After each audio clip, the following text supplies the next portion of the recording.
E aí, pessoal, tudo bem? Bom dia, boa tarde, boa noite. Estamos com mais um episódio do Não Concordo Podcast. Estou aqui com os meus amigos Pedro Ricaldoni e Luiz Dias. Como vão, meus amigos? Salve, tranquilo, e aí? Tudo bem? Como é que vocês estão? Tô com sono, mas estou animado para falar com vocês aqui mais uma vez. Hoje a gente vem com umas notícias um pouquinho bombásticas aí, né? E eu nem vou fazer muito alarde, não. Hoje a gente vai falar logo após a vinheta dos vazamentos da Insomniac Games inicialmente. Toca a vinheta.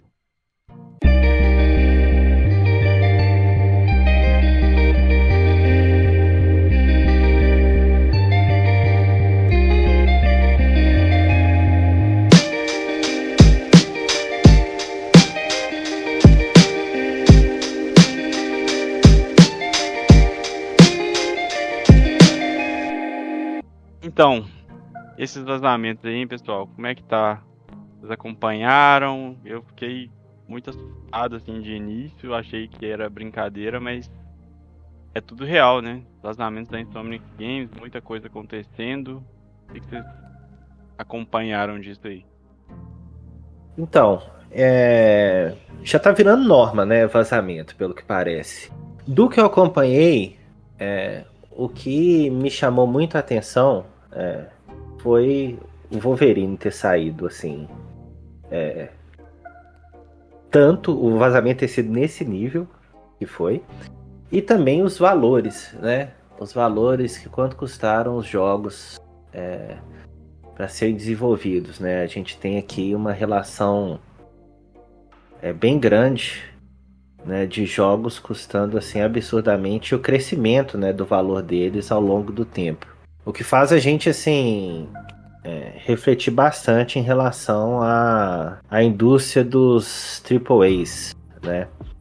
Eu tô com a página aqui aberta, se vocês quiserem eu posso ler agora, mas com esse vazamento a gente vê aqui, né, o Spider-Man Brasa. Remastered custando 40 milhões, o Ratchet Clank 81 milhões de dólares, tá? Miles Morales, que é aquele jogo minúsculo, 156 milhões. O The Last of Us, 220 milhões. O God of War Ragnarok, 200 milhões. E o Spider-Man 2, 312 milhões. É muito O que dinheiro. vocês acham disso aí? Eu fico Ah, assim cara, impressionado como que eles estão fazendo dinheiro com esses orçamentos aí. E assim, e para onde que tá indo esse dinheiro? Com que eles estão gastando esse dinheiro todo pensando nesses jogos? Tipo assim, por exemplo, o Miles Morales. Por que o 156 milhões? Sabe? Ou 40 milhões para remasterizar o jogo? Como assim? De onde que tá vindo esse... só pra remasterizar, cara. Exatamente. Quantos desenvolvedores eles precisam para remasterizar o negócio? Porque ele foi do quê? Do Play 4 pro Play 5, né? Exatamente. Sim. Assim, Não, é um indiretamente salto... você tá acusando a Sony aí de lavagem de dinheiro? Que Não, parece. eu tô acusando a Sony de gastar mal o dinheiro deles. Porque, assim, é um salto que, vamos ser honestos, é um salto, assim, o gráfico é mais bonito e você pega 60 FPS, né? É isso. Então, não é um salto gigantesco. Eles não tiveram que refazer o jogo.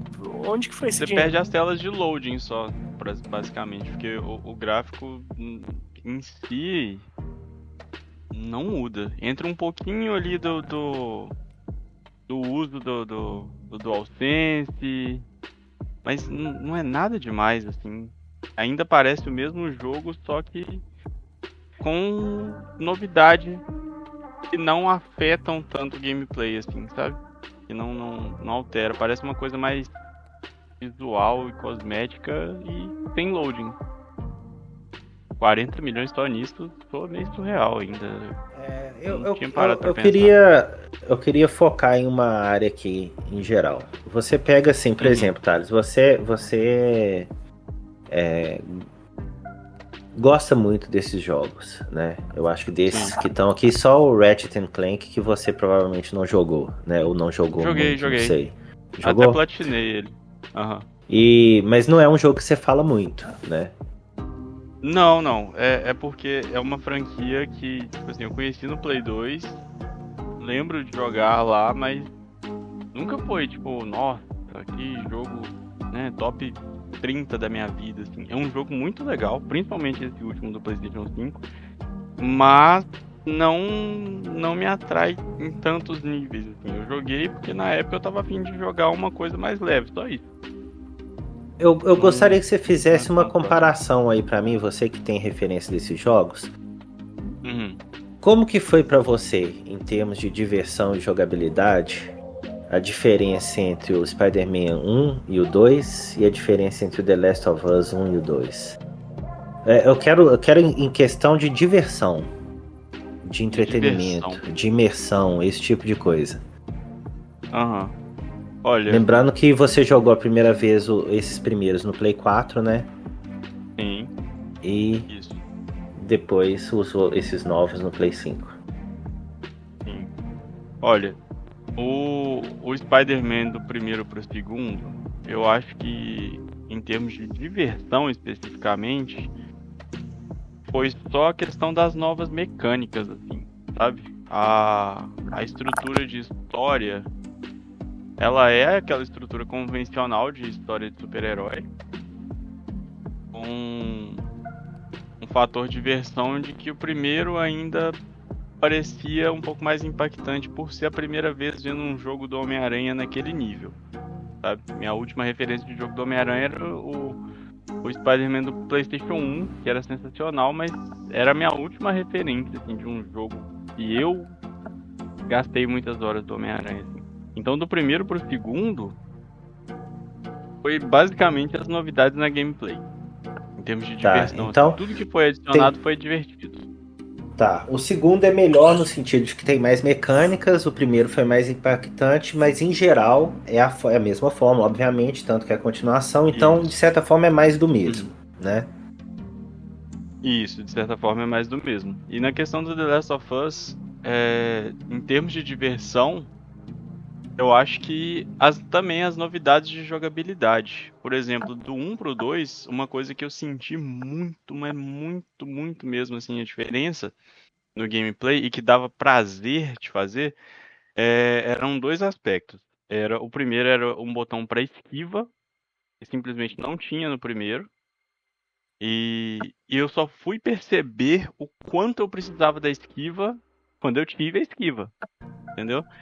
Antes de ter a esquiva, eu não sabia a importância dela. Então era uma coisa assim que dava prazer jogando. Aumentou muito assim, o quesito de diversão, acho que de expansão assim, da jogabilidade. E a questão dos NPCs parecerem mais humanos, assim, em termos de inteligência artificial mesmo, assim.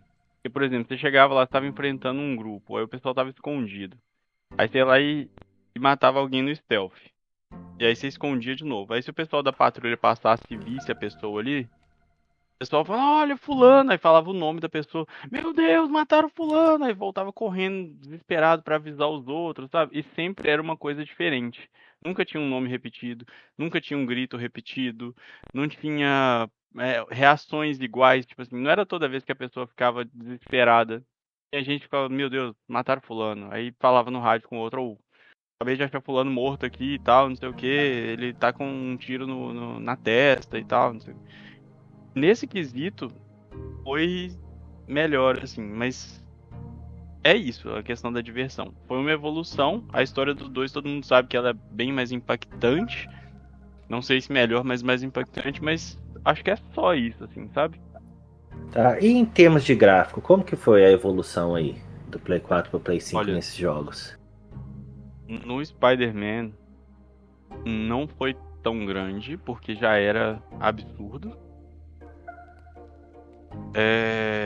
Ele só ficou mais refinado e sem loading, basicamente. Porque ele já era muito bem polido no PS4, graficamente muito acima do que a gente via normalmente. O The Last of Us Part 2, eu acho que no PlayStation 4 não tem nada que graficamente pensa ele assim pra mim. Talvez chegue perto o Horizon, Forbidden West, mas só isso.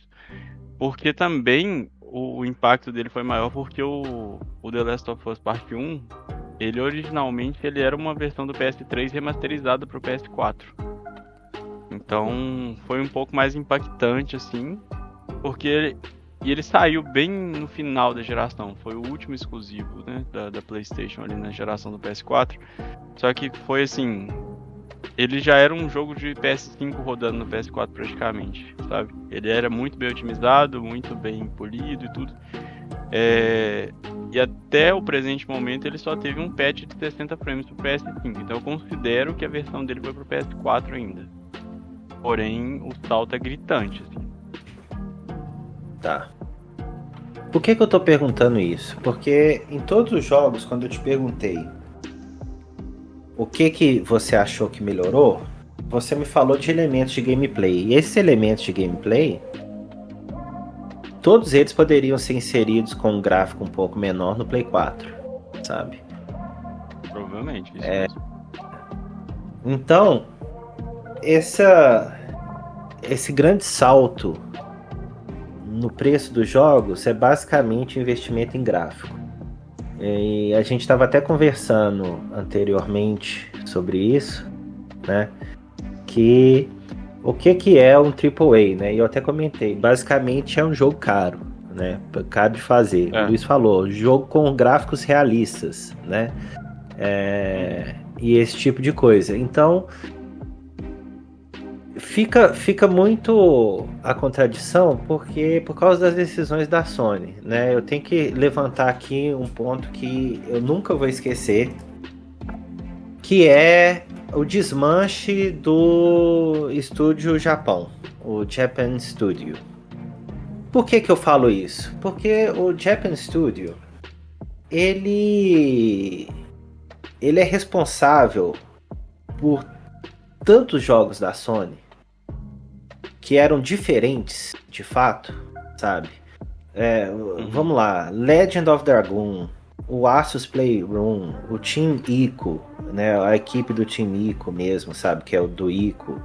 O Bloodborne, Demon's Souls, o Japan Studio participou disso tudo, sabe? O Gravity Rush, o NEC, que ninguém gosta, mas é também uma parte que é bem importante em relação a isso. Shadow of the Colossus, The Last Guardian e tal. Por quê? Porque em geral eu gosto de falar disso porque, vamos ser sinceros, quando a gente considera PlayStation e Xbox, desculpa, o Xbox nunca foi competição, talvez no 360 ele tenha sido. Pra mim, a grandeza do PlayStation era quando ele estava competindo com a Nintendo, tá? A Nintendo fez essa estratégia incrível de focar em portátil e as outras empresas começaram a focar no que a gente chama de AAA, né? E a maior genialidade da Nintendo foi convencer as outras empresas de que ela não é competição. Por que eu digo isso? Porque a Sony desmanchou o Japan Studio. E o Japan Studio era aquilo de mais próximo da Nintendo que a Sony tinha. Eram os desenvolvedores que se arriscavam em criar um jogo sem ter medo de dar merda. E por causa disso, vinham jogos incríveis e muito, muito únicos daquela empresa. E algumas bosta, que assim, é o risco. É normal, né? Tentativa e erro, ia ser... Exatamente. Então, quando a gente vê um estúdio como esse, que se eu não me engano, né, ele foi fundado em 93, ele tá desde o Play 1 aí, sendo desmanchado, qual é o foco de desmanchar um estúdio extremamente bem sucedido, né? É a grana, é assim, é alguém na empresa decidindo que não vale a pena colocar dinheiro nesse estúdio para colocar dinheiro em outra região. E quando sai esse orçamento, a gente vê, estamos vendo onde o dinheiro está vindo, né? Junto a esse ponto, a gente pode destacar o desenvolvimento lento dos jogos, sabe? Por quê? Porque, olha, a geração do Play 5 não teve quase nada, sabe? Até a hoje, gente tava... não. Pois é, a gente tava conversando sobre isso e esse ano que a Nintendo lançou 6 jogos dela mesmo, a Sony lançou o quê? O Spider-Man 2 e o God of War? O God of War é desse ano? Nem lembro. Não, não, God né? of War é do ano Pois passado. é. Foi Então é o Spider-Man. exclusivo mesmo, que eu lembro é só o Spider. Em um ano pra lançar DLC, né, do God of War. E o ano e a DLC, exatamente. Então, tipo assim, você tirou a criatividade, você investiu uma tonelada de dinheiro, que não vai ser só dinheiro, você vai ter que investir uma tonelada de tempo. Em termos de mecânica, o que você melhorou em geral, dava para melhorar na geração do Play 4. Então o investimento basicamente foi em gráfico. E se você considerar então o caso do The Last of Us, beleza, era um jogo de Play 3, então a diferença é maior, mas do Homem-Aranha a diferença é mínima, sabe? Você nota a diferença, mas é mínima. Para gastar 312 milhões de dólares no jogo. 312 milhões numa parada que, tipo assim, o escopo já tava pronto. É isso que me deixa assustado, assim, mais ainda. Porque eles não é um jogo que eu considero que eles começaram do zero. Por exemplo, eles já tinham o mapa de Nova York, eles já tinham, sei lá, o principais mecânicas, design, né, dos personagens também, as mecânicas, né? Então foi um ponto assim, ok, nós temos isso. O que a gente vai fazer a partir disso? Então, soa estranho. E aí também entra no lado da demora para poder fazer AAAs, né? Porque foram 5 anos para sair uma continuação de um jogo que já estava relativamente bem... Eu não vou falar pronto porque, né, muda bastante coisa assim, ok. Mas assim, 5 anos para poder fazer uma continuação e você não precisaria mais partir do zero. Seria, sei lá, uns 30, 40% já estaria pronto desse tempo de fazer as coisas mesmo, sabe? Porque essas continuações, por exemplo, entra no esquisito também o God of War, por exemplo, elas já são bem direcionadas no quesito de beber muito da água do anterior. Não faz sentido você fazer um jogo do zero com mecânicas totalmente novas, sendo que ele é uma continuação do outro. Eu acho que quando eu penso em continuação é sempre assim, ó, o que foi bom aqui, o que eu posso melhorar aqui, mas você já não parte mais do zero, igual você partiu do início do jogo anterior, sabe? Se então, você pega o God of War Ragnarok e o anterior, 200 milhões pra criar o Ragnarok, sabe? Sendo que tem essa base. Tem a base. Ele é um caso que muda muito mais coisa, porém a base ainda tá lá, sabe? Ele muda mais do que os jogos que a gente citou antes, porém a base ainda tá toda lá. Eu acho que eles até confiaram muito, porque ele ia sair em 3 anos. Pensando em AAA, mais hoje, né? É um tempo quase que impensável. Quando a gente pensa em AAA hoje em dia, parece que é sempre obrigatório ter no mínimo 4 ou 5 anos pra sair, né? É estranho isso, assim, a gente pensa 6 anos pra sair uma continuação, é tempo demais pra gente ficar levando isso em consideração dessa forma. Só que também é uma coisa assim, que eles não conseguiram sustentar essa previsão de 3 anos e tiveram que mandar em 4 anos. E ainda assim, por exemplo, o jogo não veio direto, ele veio pronto, bem polido e tal, não sei o que, mas não veio com o New Game Plus já de cara, precisou de mais uns 4 meses para ter um New Game Plus. É o mesmo ponto também do Homem-Aranha, que também não veio com o New Game Plus. Então, parece que assim, mesmo com esse tempo, esse tanto de dinheiro, parece que ainda fica faltando alguma coisa, sabe? Então, assim, por exemplo, o Homem-Aranha falou 312 milhões o custo de uma continuação. E ela ainda não veio com o New Game Plus. Então quer dizer o quê? Que eles vão trabalhar mais um pouco nela. Será que aumenta o custo isso também? Com certeza. Com certeza, com certeza. Porque você tá pagando aquela galera toda de novo, né? Pra continuar Pois é. mexendo no jogo. E aí depende do que eles... O que é o New Game Plus do God of War? O que muda? É basicamente você rejogar o jogo, provavelmente com uma dificuldade um pouco maior, mas mantendo tudo que você evoluiu na sua primeira run, sabe? Mas eles então armaduras, padrão de ali. armas, coisas. Eles Isso. vão aumentar a dificuldade como? Eles vão colocar, tipo assim, vai aumentar a vida dos inimigos ou vai mudar os inimigos, ou vai colocar né, ou por exemplo, o moveset do inimigo não muda, mudar? não. Tudo a mesma coisa. Eu acho que muda, o moveset dos bosses muda. Entendi. Mas, e aí a vida aumenta, mas né? no geral não. A vida aumenta, e aí essa questão do moveset é exatamente porque você já passou, teoricamente você já sabe, então eles estão adicionando ali uma nova vida ali pra você em termos de curva de aprendizado de novo e tudo. Mas, querendo ou não, você já vai chegar bufado no início do jogo, né? Já chega com tudo que você coletou. Mas é interessante isso, né? Porque não é um... né? Não é um New Game Plus, não parece uma coisa muito incrivelmente difícil. detalhado ali. Algumas animações, algumas questões de vida são coisas fáceis de fazer. A questão é só balancear, né? Então, assim... não é um trabalho que deveria... tipo assim, não só não demorar tanto, mas custar muito caro pra fazer. Voltando aqui pra Nintendo, né? Eu tinha visto um post no Twitter que eu até enviei pra vocês, que tinha o print dos jogos que a Nintendo lançou esse ano, né?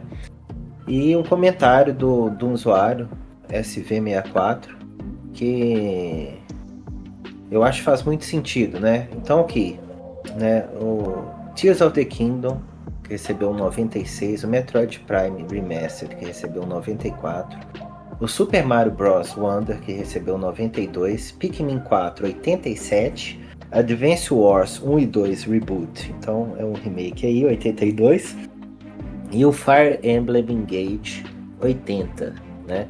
O cara fala, né? A produção de todos esses jogos somados provavelmente custou menos que os 315 milhões do Spider-Man 2. Por isso que a Nintendo não faz demissões em massa. Por isso que ela não passa o ano inteiro só com um jogo. Por isso que ela não fez drama quando a Activision foi comprada, né? Eu não sei te dizer se o Tears of the Kingdom... porque eu acho que o Tears of the Kingdom nessa lista talvez faça esses 6 jogos custar mais do que 315 milhões do Spider-Man, né? Porque eles adicionaram muita coisa. Mas em geral, se a gente pega aqui o Breath of the Wild, a gente não tem valor oficial, mas algumas pessoas falam que assim, custou entre 20 e 50 milhões, outros falam que chegou ali a 100 milhões. Mesmo assim, a gente pega um mundo aberto muito, muito complexo e completo, sabe? Que... tipo assim, de um jogo que ganhou o jogo do ano, sabe? E que foi lançado com também muitos outros jogos naquela época, né? A gente pega então Breath of the Wild saiu do zero, foi desenvolvido do zero, e a gente tem um exemplo assim de um jogo que é AAA, que é o Elden Ring, né? E o Elden Ring custou 200 milhões para ser feito. É o primeiro mundo aberto da From Software, é o maior jogo deles, com maior variedade, sabe? Se o melhor ou não, eu já não vou colocar aqui, porque para mim o melhor jogo é o Bloodborne. Mas você vê que faz sentido 200 milhões num jogo criado do zero, do escopo do Elden Ring, né? Tem 2 mundos, você tem todas as dungeons, o tamanho do mapa, todas essas questões envolvidas. E um jogo criado do zero, o primeiro jogo em mundo aberto. É uma coisa assim, que você fala assim, isso aqui foi do nada, sabe? É muito estranho as decisões da Sony de focar o tempo inteiro na merda dos gráficos, sabe? É muito ruim, é muito bosta. Eu entendo, o pessoal baba em gráfico, mas porra, já pensou se lançar, sabe, Não precisa ser 5 ou 6 jogos igual a Nintendo, entendeu? Mas lançar pelo menos 3 por ano, um a cada trimestre, aí 4 por ano, sabe? Tipo assim. Mas não, então assim, eles focaram em um público-alvo, eles ignoram o resto do público-alvo dele, o resto do que era o antigo público-alvo deles, sabe? Uhum. E a gente vê essa situação em que constantemente, por exemplo, o antigo público-alvo deles, que era o Japão, sabe? O Switch até hoje vende mais do que o Play no Japão. Sabe? O Switch né? tá, pô, há quantos anos o Switch tá aí? Ele ainda vende mais, sabe? De até pouco tempo em outros lugares do mundo o Switch ainda vendia mais que o Play, sabe? Mesmo o Play tendo sido lançamento, né? O pessoal fala, igual eu falo com vocês com frequência, velho. Eu só comprei o Play 5 porque fizeram o Demon's Souls Remake, sabe? Porque eu tava com saudade do Bloodborne, que eu tinha vendido o Play 4. Então eu falei, olha, eu vou fazer isso aqui, sabe? Aí saiu o Elden Ring, beleza, escolhi jogar o Elden Ring no Play, sabe? Porque tem amigos lá e eu falei, não, já tô com o Play 5 aqui por causa do Demon's Souls, vou jogar ele, mas eu podia muito bem ter escolhido o PC, entende? Então, tipo assim, tem um grupo de fãs antigos da Sony que ele tá sendo deixado de lado nessa geração inteira. O que eu acho interessante é porque eles não querem arriscar, né? Por isso que são sempre esses jogos padrão ali, né? Então, assim, foco narrativo, todas essas questões estão todos os jogos da Sony ali característicos, né? Então, você pensa os 3 ali do orçamento, Homem-Aranha, o The Last of Us e o God of War, tem uma questão narrativa muito forte. E aí eles não querem arriscar, né? Estão querendo fazer um negócio bem ali em linha. E aí eles gastam 300 milhões. Quando eles podiam, sei lá, separar 100 milhões e fazer 3 jogos completamente diferentes. Muito bons. Inovadores, com um foco não tanto nos gráficos, que aí você poderia focar em mecânicas. E aí talvez um jogo desse venda mais do que todos esses da Sony, e assim, muito possivelmente lucre mais, porque, né, você pensa o quanto que não tem que vender esses jogos da Sony, um jogo de 300 milhões, quantas cópias não tem que vender, e a gente tá vendo esses 300 milhões aí, mas a gente sabe se o orçamento de marketing tá envolvido no meio, e aí tem essa questão que o Thales trouxe também, e a questão da DLC, e aí as questões da galera que vai atualizar o jogo, tá tudo incluído nisso? Ou o orçamento é maior ainda? Pois é, em relação ao lucro, vale lembrar que até recentemente deu a notícia, né, que foram 50 milhões de Play 5 vendidos. Então, assim, o mercado para vender esses jogos é esses 50 milhões de Play 5, né?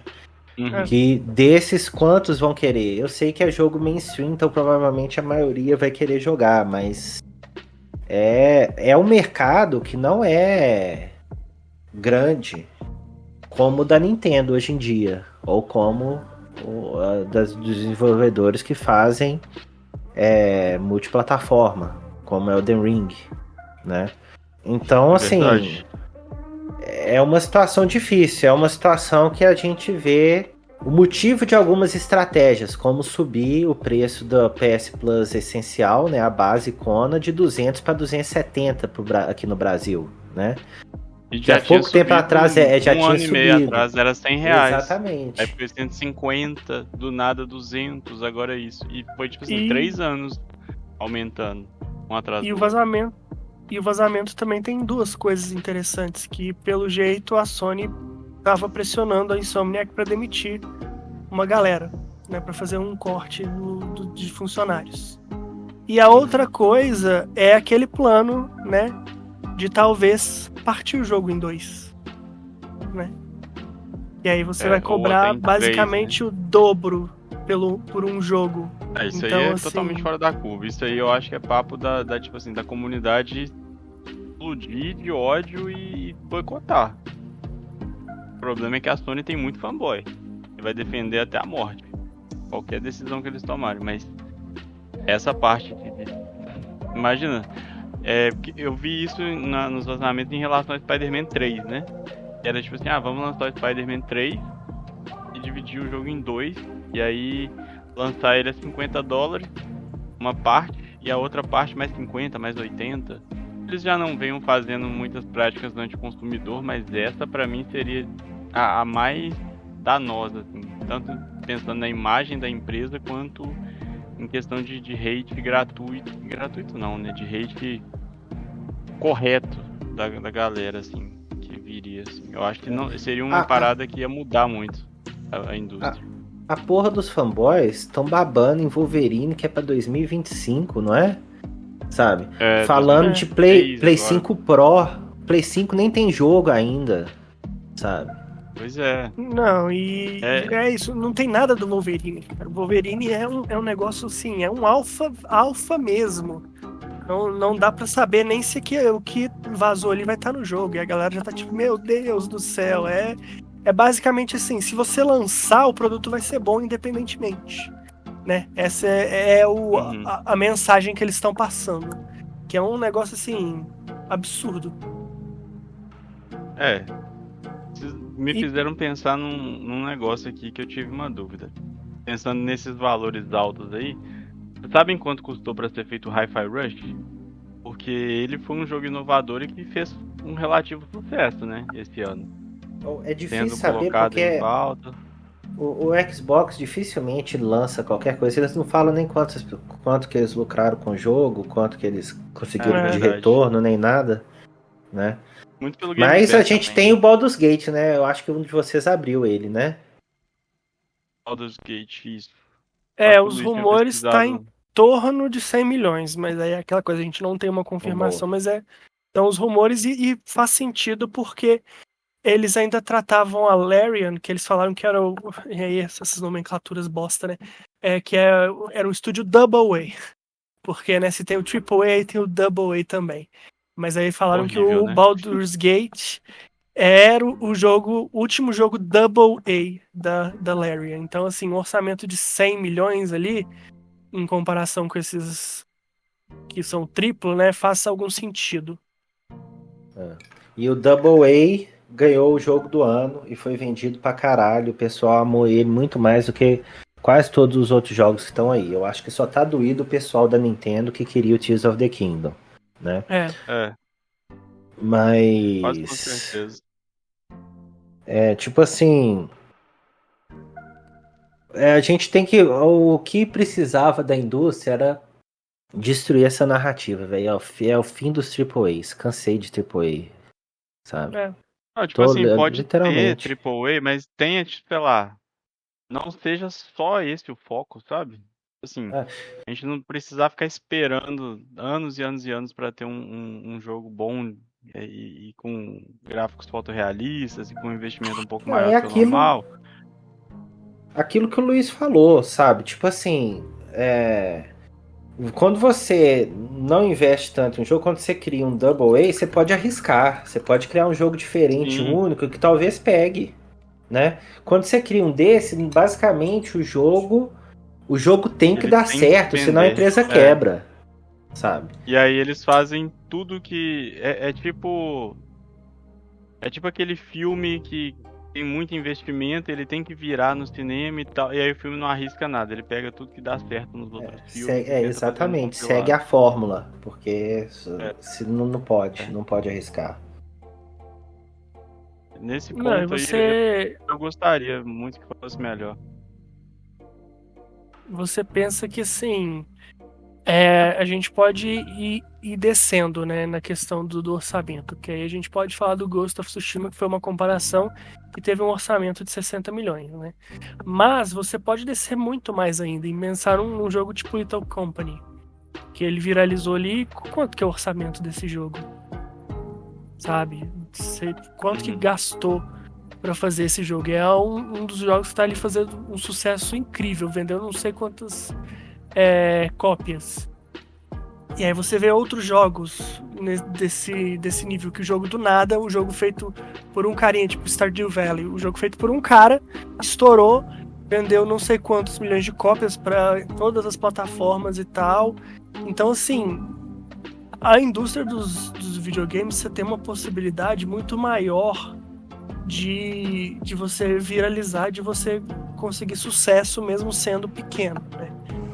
Então você pensa que assim, porque em comparação com Hollywood, é muito mais difícil um filme independente quebrar ali, sair da bolha e fazer sucesso, porque você depende de distribuição, uma porra toda. Pra jogo é muito mais fácil. E aí você pensa ali, tem esses exemplos desses jogos menores ali que fazem muito sucesso, do nada o jogo viraliza e aí tem um orçamento muito menor. Imagina um jogo com essa mentalidade, com uma empresa dessa grande por trás, com essa galera, tipo, talentosa que eles podem contratar, que eles podem pagar por trás. Sabe? O que eles não conseguiriam fazer com 40, com 30 milhões, com 20 milhões, sabe? Pois é. É, assim, absurdo. Eu acho que o grande problema fica parecendo isso mesmo, né? De que a gente acaba... Quanto mais dinheiro entra na situação, menos você pode ter criatividade, ter, sei lá, utilizar das mecânicas que poderia fazer uma coisa nova. Há quanto tempo a gente não tem um jogo que a gente fala, nossa, isso aqui é totalmente inovador? Faz muito sucesso também. E aí que tá, tem, mas são menos. Eu acho que assim, o que aconteceu foi que desde da geração do Play 3 e do Xbox 360, o foco é gráfico. O foco da indústria tem sido gráfico. Desde aquela época que foi quando começou as comparações, e eu acho que assim, a briga de consoles, eu não posso dizer que começou, mas assim, foi ali que o bicho pegou. E aí, tipo assim, a comparação de quem era melhor era quem fazia os jogos mais bonitos. E aí era o que? Gráfico realista e pronto, sabe? E desde essa época que tem o que? O Play 3 foi 2006, não foi que saiu? 2006 pra 2007 ali. Foi por aí. Tem tipo quase 20 anos que a gente tá nesse negócio de gráficos. Né? E foi também... Não sai disso. E foi assim, começou nisso do Play 3, e aí você vê que na geração seguinte, a indústria mesmo já aceitou isso e começou uma prática terrível, que é o lançamento da versão Pro de videogame. Que é o quê? Nós temos que focar em gráfico, então não dá para ter um videogame só, com uma atualização no modelo Slim, para 8 anos. A gente tem que lançar uma atualização melhorando o videogame para as pessoas que querem um gráfico melhor ainda. E é uma prática merda. É uma prática merda, porque vem o foco no Pro, que vai ter um desempenho melhor, obviamente, e o outro fica defasadaço, né? O outro fica assim... A pessoa a pessoa que comprou a versão base, ela fica tentada a gastar mais dinheiro, né? Ou ela gasta mais dinheiro, ou ela vai ter a versão que não teve tanto carinho, né? E é isso, você tira a única vantagem dos consoles ali, em termos de hardware, que você vai desenvolver para um hardware só. Essa que é a grande vantagem dos consoles. Pois é. Que você pode otimizar o máximo possível ali. E aí você tira isso, quebra, e aí você parte em 2 o desenvolvimento do jogo. O que demora mais e dá mais custo ainda. Exatamente. É foda. E aí aquela ideia da pessoa que quer a simplicidade, de repente a simplicidade não tá mais lá, né? A pessoa que fala assim, eu vou comprar esse console e tô tranquilo pelos próximos 8 anos, né? Pois é. Já compra pensando na próxima geração, né? É estranho. É isso. Não, você vai comprar no meio da geração agora, por exemplo, e aí você vai ver, vai que sai o Pro, que sim, estão falando que é difícil ter um Pro porque não tinha informação nenhuma do Pro nos vazamentos da Insomniac. Então, com certeza, pensando no Wolverine e tal, tipo, teria que ter alguma coisa ali já do Pro, alguma menção, alguma coisa porque, né, Se Bom. vai ter mesmo, a não ser que eles lancem daqui a 3 anos e aí eles vão mudar completamente a maneira de gerenciar, né, os lançamentos de videogame, que vai estender, que a Nintendo tá, pelo jeito, querendo fazer. Bom, eu torço para que não tenha um Pro, mas eu acho muito difícil não ter. Eu acho que vai ter. Talvez a Sony esteja assim, porque o Series X ele foi lançado como no papel tendo mais potência do que o Play 5. Só que na prática a gente viu milhões de vezes nas avaliações técnicas o Play 5 tendo um desempenho melhor do que o Series X em termos de desempenho gráfico mesmo, né? FPS, esse tipo de coisa. Então, talvez a Sony não se sinta pressionada no momento a criar um Pro. No entanto, eu acho que ela está tentada a ter não só o maior número de vendas, no papel os melhores jogos, né? Mas também o que seria no papel o console mais poderoso da geração. Uhum. Né? Em relação aos desenvolvedores, eu acho tipo assim, a Sony, as empresas que têm um console caseiro que é mais potente, né, elas têm a vantagem de poder produzir tanto AAA como um jogo menor. Só que eu acho que devia mesmo ter uma distribuição melhor, né? Não teria que ser só AAA dessas empresas. Seria muito bom se fosse assim, cada desenvolvedor tem, beleza, um jogo na geração que sai a nível Rockstar, sabe? Uhum. Mas ao longo da geração tenha jogos menores, sabe? Então, Sim, tipo assim, escopo menor. a Sony vira e fala, olha, Insomniac, vocês vão ter 1 bilhão para essa geração. Nós queremos um AAA e 4 AA. E aí fica no ritmo deles, porque o AAA ele vai vender console. Então talvez seja uma questão de tipo assim, bota a Insomniac para lançar o AAA no início da geração, a Guerrilla para lançar no meio da geração, bota a Naughty Dog para lançar no fim da geração. Entendeu? E ainda tem a Santa Mônica, né? Ainda tem a Santa Mônica, pois é. Então tipo assim, dá pra fazer parceria com a From Software também, igual eles fazem. Pois é. Então, distribuir os AAAs, mas ao longo do tempo, tendo jogos menores lançando. Então, tipo assim, uma geração inteira ter, sei lá, 5 jogos novos da Insomniac, 5 novos de tal outra, sabe? Se você não foca em AAA. E dá às pessoas motivo pra continuar lá, porque eu vou ser bem sincero com vocês. Se não sair jogo da From Software exclusivo do Play, o Play 5 é meu último console. Eu vou ficar só no Demon's Souls e no Bloodborne, sabe? É o único motivo de eu ter o console. Cara, é estranho isso. Eles não coordenam, né, as coisas. Porque tipo, eles têm estúdio suficiente pra lançar um AAA por ano de cada desenvolvedora. E aí, enquanto isso, vai trabalhando em jogos menores, talvez. Mais criativos, exatamente. Que eles apostam no jogo, né?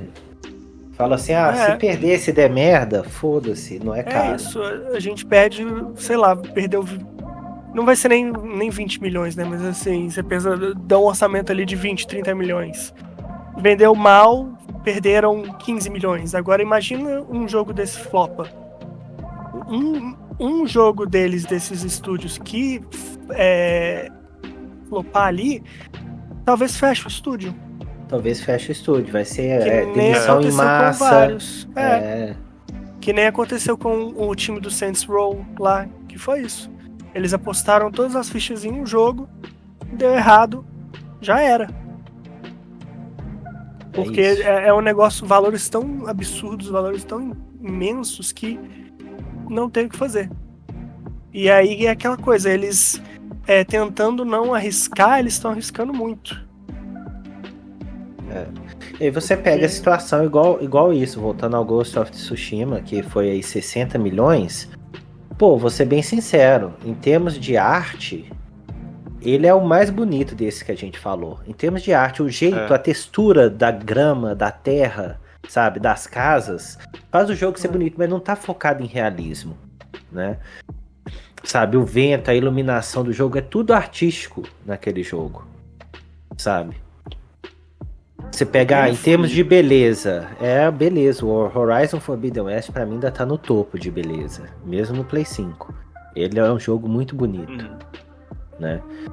Mas, pô, 60 milhões você lançou um Ghost of Tsushima, peraí, sabe? Vamos somar aqui. Quanto focar nisso, né? Quanto deu aqui no total, todos esses jogos que vazou aqui? Cadê a calculadora aqui dessa porra? Vamos ver, ó. 312 Homem-Aranha. Quase mais um 200 milhões do God of War. Mais 220 Last of Us Part 2. Mais 156 do Miles Morales. Eu não aceito esse Miles Morales ter sido esse preço, velho. O jogo tem 6 horas, não é possível. Pois é. 81 do Ratchet & Clank. E 40 milhões do remaster do Homem-Aranha. A gente nem sabe quanto custou ele. Foi aí 1 bilhão. 1 bilhão e 9 milhões. Nossa senhora. Sabe? Então vamos dividir. Quanto jogo legal daria pra fazer? Vamos dividir pelo orçamento do Ghost of Tsushima, exatamente. É isso que eu quero ver. 16, quase 17 jogos. Isso sabe? Era papo de meia geração de jogos com escopo menor. Fácil. E aí você pensa que se, sei lá, de 16, se 5 dão certo e já faz pagou. muito sucesso, já pagou todos. Verdade. É fudido, velho. Assim, é fudido. O pior é que, igual, por exemplo, a gente falou de jogos de escopo menor. O Miles Morales poderia ter esse jogo de escopo menor. Se não fosse esse custo gigantesco. Um jogo legal, curto e que expande o universo também do jogo base. Então... Sabe o que eu acho que eles deram mole, que eles deveriam ter feito nesse sentido mesmo? Porque eles trataram, né? Eles vão basicamente substituir o Peter pelo Miles Morales agora no jogo. Né? Esse é o plano deles. Só que eles poderiam ter feito o Miles Morales com a vibe dos filmes. Faz um jogo cartoon com um orçamento menor, com um gráfico todo estilizado, com uma jogabilidade diferente, com uma premissa diferente, sabe? Como uma coisa completamente diferente, e talvez eles lucrassem mais do que eles lucrariam com o Homem-Aranha, sabe? Parece porque que só quiseram fazer seria diferente. parte do mesmo universo. É isso. É uma questão assim, não dá pra entender, porque você já tinha a questão dos filmes ali, né? Então, por que não? Faz o jogo do Miles Morales com aqueles gráficos, com aquela vibe, com uma jogabilidade diferente ali, com uma história diferente, um escopo um pouco menor em termos de orçamento, sabe? Porque é isso, com um gráfico daquele você consegue fazer um gráfico muito mais bonito por um preço muito menor. Você não vai ter que focar em realismo, vai ser todo questão de estilo. E você ia fazer um jogo completamente diferente, que talvez ninguém explodisse. Ia ligar dele ser mais barato. Porque os filmes fizeram muito sucesso, então assim... Poderia surfar na onda também, né? Exatamente, podia surfar na onda, fazer uma coisa talvez conectada, sabe? Por que não? Sei lá, eu não entendo essa filosofia que eles têm. E aí também é isso de... Né, junta os dois, e aí depois fica entre um e outro, eu não sei. E faz um... Ele é um jogo de quantas horas, o Homem-Aranha 2? 2? Eu acho que só de história ele deve ter umas 20 e poucas.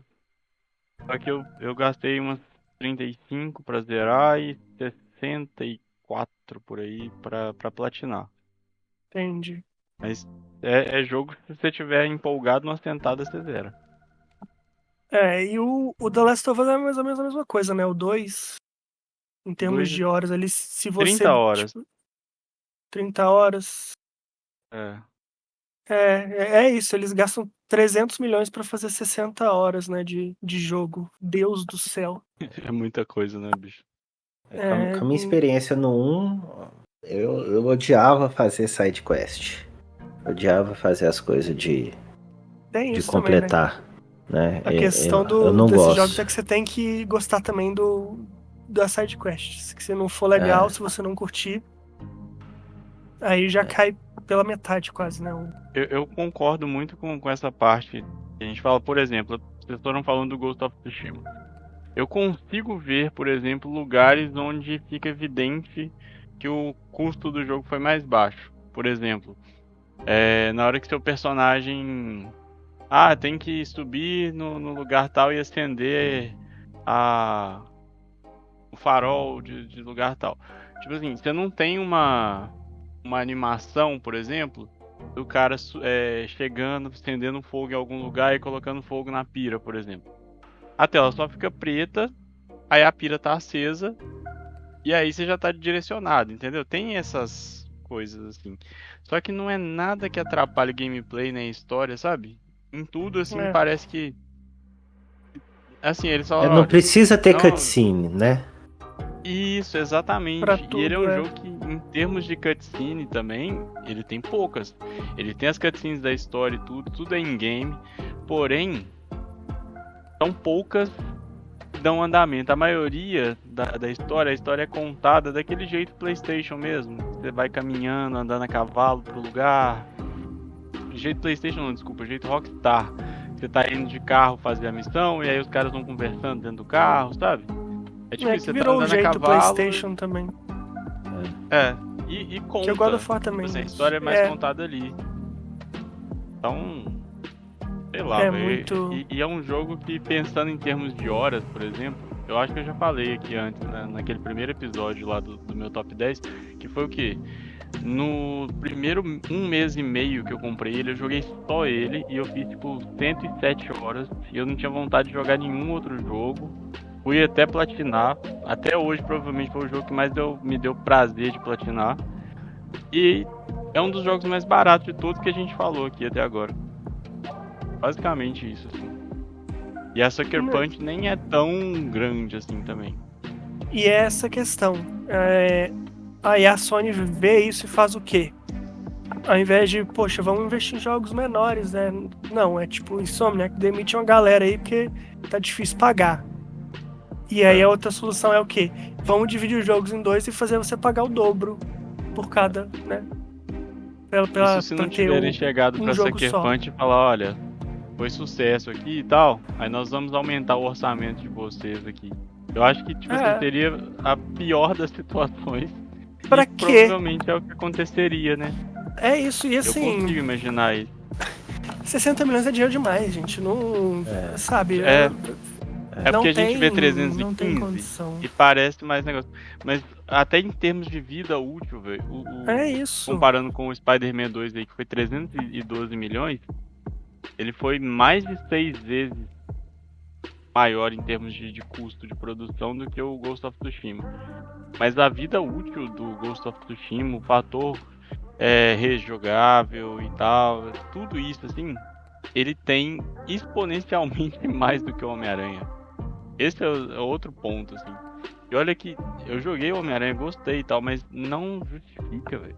Não justifica esse tipo de situação. É completamente bizarro. Bizarro mesmo. Eu fico triste. É a primeira vez que a gente tá gravando que eu fico triste com um assunto, tipo, durante, assim, de perceber, assim, as coisas e juntar as peças, assim, que eu vou ficando triste, porque do jeito que tá, com a sucessão de escolhas erradas que as empresas têm feito, eu acho que a Sony é uma das grandes nessas de escolhas erradas, assim, dentro do ramo, fica parecendo que, tipo assim, é daí pra pior. E isso me deixa muito triste, velho. Muito triste mesmo, porque... por exemplo, ó, pensando nos vazamentos que teve da Insomniac, colocaram lá que vai ter um jogo do Venom em 2025, antes do jogo do Wolverine em 2026, e um jogo do X-Men, e um jogo... Aí a ideia do jogo do Venom é fazer igual o jogo do Miles Morales. Um jogo de escopo menor pra poder sair em menos tempo e tal, não sei o que, entre os jogos grandes. É a ideia que a gente achou que aqui seria boa também. É a ideia boa, porém não é boa se for 130 milhões Não vai custar 200, mano. Se o Miles custou 156, o Venom vai custar 200, velho. Sabe? Pelo menos. Pois é. É assim. E aí o Venom chega um jogo aqui de 5 horas, de 10 horas. Sabe? É, e eu não. não tô falando só da questão das horas, mas eu tô falando do jogo ser pequeno. Ser limitado em termos de rejogabilidade. Você pode gostar o tanto que for do jogo, mas um jogo de super-herói é muito mais difícil você voltar. Por mais que ele seja de mundo aberto, dessa liberdade, ainda é um jogo muito limitado por ser de super-herói. Também. Então, e porque tem a história ali principal e não, sabe, você não tem escolhas e você não tem também, em termos de mecânicas de jogabilidade, não tem muita variação, né? Você não consegue jogar de jeitos completamente diferentes. O próprio jogo do Homem-Aranha é isso, tipo assim, tem os crimes na cidade, aí eles adicionam variedade dentro dos crimes, você vai lá, faz, mas assim, se você ficar, sei lá, 5 horas fazendo os crimes, você já vai ter feito vários crimes repetidos. Sabe? E se você faz os crimes repetidos em todos os bairros, vai chegar um ponto que você vai ficar tipo, pô, a minha motivação era completar os bairros. O que eu vou continuar fazendo agora? Sabe? A filosofia da UB, né? São poucas também. Cansar desse trem de área. Limpar a área, dominar a área. É a filosofia da UB. Pois é. Gameplay mais repetitivo, chato pra cacete. Sim, fala que é mundo aberto.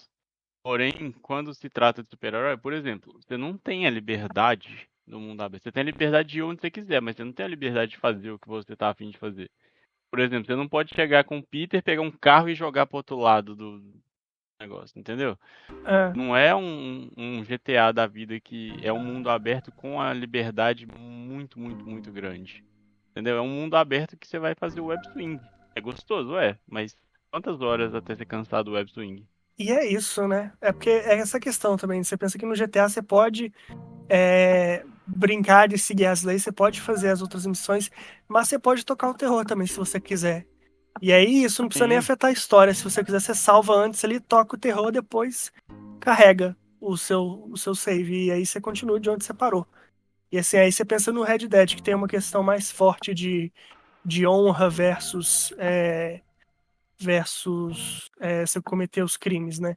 Você tem essa opção de jogar de uma forma ou de outra, mas você também pode salvar ali o jogo, matar todo mundo e depois carregar, sabe? E isso adiciona muita coisa. Você pode se divertir dessa forma. Então, assim... E aí esse outro jogo não permite isso. Então, sei. Eu acho que assim, foi engraçado, porque a gente passou o ano inteiro batendo na Microsoft, né? Porque ela tava tomando as decisões. Aí no final do ano a Sony foi lá e deu pra gente o que a gente precisava pra, né? Mas ao longo a gente também bateu neles. Mas menos, esse ano foi menos. Porque teve as decisões, o PlayStation Portal, teve a questão de aumentar os preços, mas assim, esse ano a Microsoft foi fazendo uma cagada atrás da outra ali. Né? Foi soltando uma merda atrás da outra. Eu acho que a Microsoft não ganhou. A Microsoft não ganhou mercado por culpa da Microsoft, porque a Sony deu muitas razões para todas as brechas, velho. Deu todas as brechas. É isso. É triste de pensar isso assim, né? Porque não, podia ser um mercado muito mais competitivo e a competição seria boa para todo mundo, no caso, todo mundo eu falo consumidores, e simplesmente uma não puxou a outra para cima, ficou as duas disputando quem era pior, basicamente. Quem fazia mais merda no ano. Pois é. Mas então, a gente falou aqui sobre esses vazamentos da Insomniac, até para encerrar essa parte desses vazamentos, teve esse assunto, eu nem gostaria de entrar tão a fundo nele assim, porque a parte de vazamento em si, por si só, já é triste, né? Mas a questão do jogo do Wolverine, eu só queria literalmente fazer esse comentário, que eu vi e o pessoal tá conseguindo acessar o jogo, abrir e jogar o jogo, literalmente, assim, dentro do computador, e já teve gente na internet conseguindo fazer o jogo do Wolverine em alpha rodar no Xbox Series S. É só esse comentário que eu queria deixar, porque Acho que essa parada do Series X foi fake, eu acho. Você acha? Eu vi, Por quê? eu vi pessoas falando que era fake, que era mentira. Não duvido que seria possível, mas eu vi que essa parada era mentira. Porém, eles já estão no PC, já tá acontecendo isso, e eles já estão fazendo patch pro jogo. Mas pode continuar. Não, é isso, assim, que, tipo, eu ia dar uma zoada de que um jogo exclusivo da Sony pode ter sido jogado antes no Xbox. Não, se eles quiserem, eu não duvido que eles consigam fazer um port ali pra... Só pra mostrar o dedo do meio, mas é isso. Eu achei engraçado também essa questão da galera fazer patch, né? A Insomniac tá ali desesperada, mandando coisa de direitos autorais pra quem baixa o jogo e tal. Então, assim... Sei o foda é que parece que o pessoal que consegue baixar pra tentar jogar, é como se ele estivesse acessando um servidor da Insomniac, né? E aí eles teriam um acesso direto, assim, pra pelo menos, sei lá, saber quem está jogando, de onde está sendo acessado. E agora, como é que eles não fizeram, fecharam isso, velho? Não sei. Tipo assim, Tipo, eu concordo você imagina... que não... você não tem que ficar aceitando parada de hacker, tipo assim, nós temos aqui acesso aos arquivos e se não pagar 2 milhões igual eles pediram, né, a gente vai soltar no mundo. Mas o que garante que você vai pagar os 2 milhões que os caras estão pedindo e eles ainda assim não vão soltar no mundo? Porque não, se você pagar os 2 milhões, você vai continuar sem descobrir quem são os caras. Então, nessa parte eu acho que você não tem que negociar com hacker, nesse sentido. A gente não negocia com terroristas. Aconteceu e beleza, exato. Até porque você encoraja eles. Né? Se você fala assim, então eu ganho 2 milhões se eu hackear a Insomniac de novo, porra, todo mundo vai querer. Se eu fizer na Rockstar também, né? E se eu fizer na Naughty Dog, se eu fizer na Bethesda, sabe? Tipo assim, quem consegue fazer isso, vai fazer. Vai correr atrás. E isso é triste, pesado. Mas, enfim. Era só esse ponto que eu queria trazer. Vocês acham que... Vocês acham que esse crescimento de hacker é por causa dos home office, da pandemia? Da pessoa levar o trabalho para casa? Cara, pode ser. Não é um assunto que eu domino muito não, mas eu acho que pode ser. Talvez nesse caso da Insomniac, eu não sei se é, porque acessaram tudo, né? Então acessaram um servidor ali pesadamente. Só se eles pegaram as credenciais de alguém super importante na empresa. Porque não é qualquer dev que ia ter acesso àquele quantidade de conteúdo. Que a build, beleza, né? A build ali, qualquer desenvolvedor de gameplay ali ou de gráfico vai estar com a build pra mexer e tal, mas informações de financeiro, essas coisas, é muito mais. Mas eu acho que pode ter a ver com o home office, sim, velho. Porque pensa em questão de filmes também. Vou citar a Marvel, que foi o que mais deu visibilidade, assim. Mas teve muita coisa vazada e ainda vem tendo por conta disso, por conta do home office mesmo. O cara tá lá trabalhando, grava, igual o cara que soltou tipo, um trailer inacabado do Homem-Aranha lá na época, antes de sair o filme que teve os 3 Homem-Aranha juntos.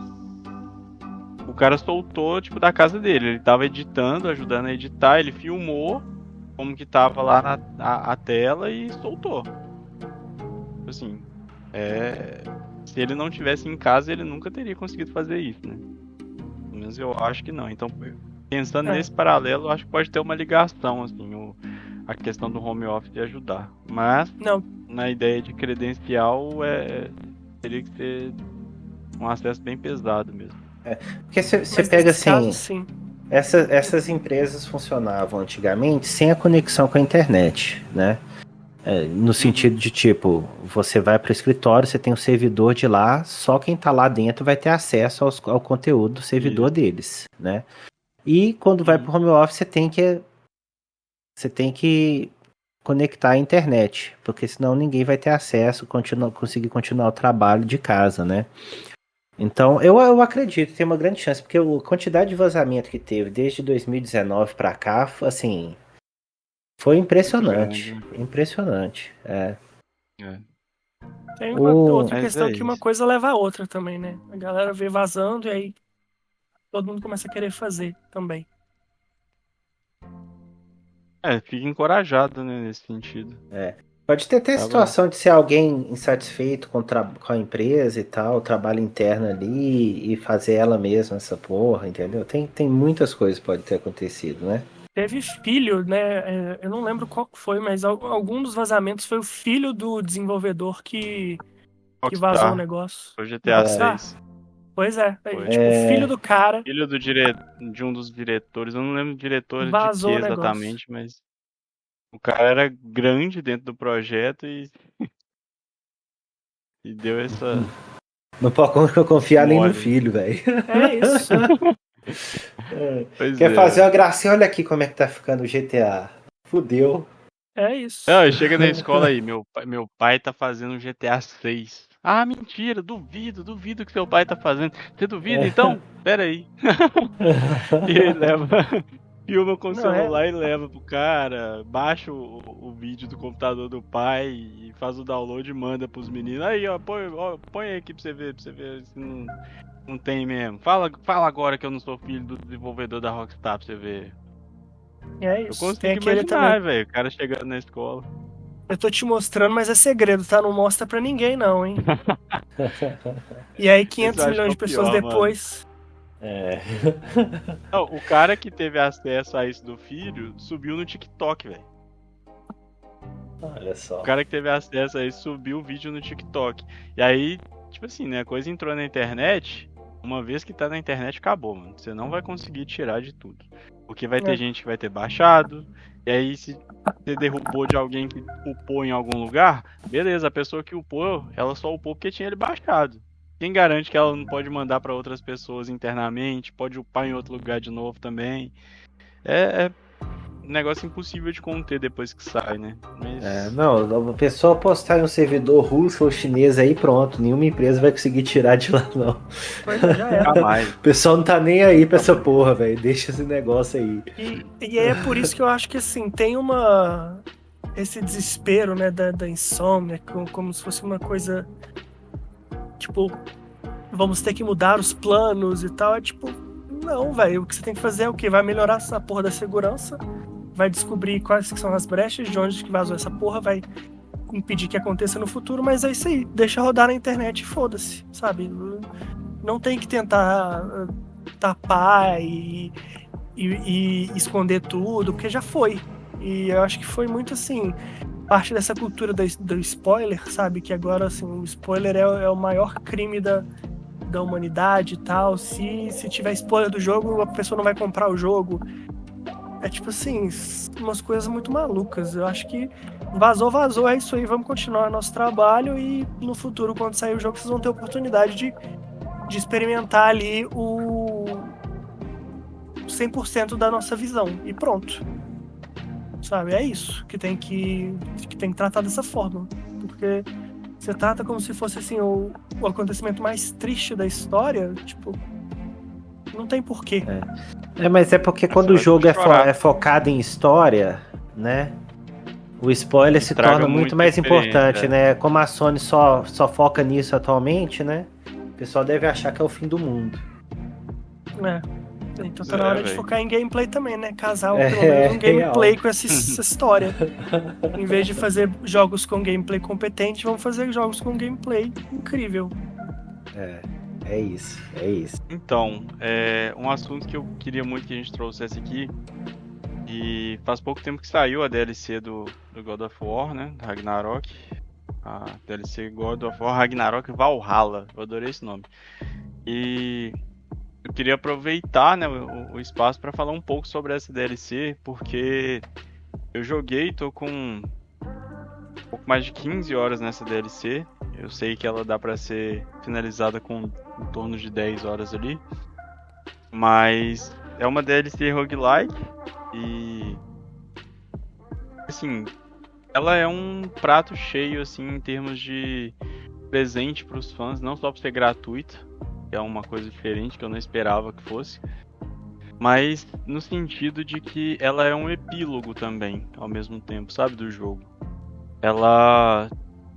Eu não vou dar spoilers dela aqui, mas ela leva muito a questão do passado do Kratos, né? Ela não tem o Atreus, então quem não gosta de adolescente já ficaria feliz com ela, naturalmente. E ela é muito focada no combate, aliado a essa questão de aceitação mesmo dele, assim, do momento que o personagem passa. E em termos de jogabilidade, o combate do God of War, ele é um dos meus favoritos, né? Esse combate novo, que saiu do antigo Hack and Slash, mas ele sempre tá trazendo a ideia de progresso. Eu não tinha experienciado muitos jogos roguelike ainda, mas a ideia de que toda vez que eu perco, eu volto no início e eu sinto...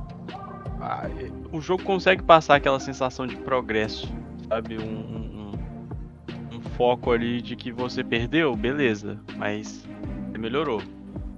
E não só nos atributos que ele te dá, nas opções que ele vai aumentando, a maioria é cosmética, convenhamos também, mas você tem uma curva de aprendizado ali dentro. Eu fico com receio de falar isso e parecer que eu tô falando de Souls-like, mas não, assim, ele me trouxe, né, essa sensação, assim, de que toda vez que eu morria, por mais nervoso que eu ficasse, por mais perto do objetivo eu estivesse, eu sentia que eu tava conseguindo chegar mais próximo do objetivo, mais rápido até também.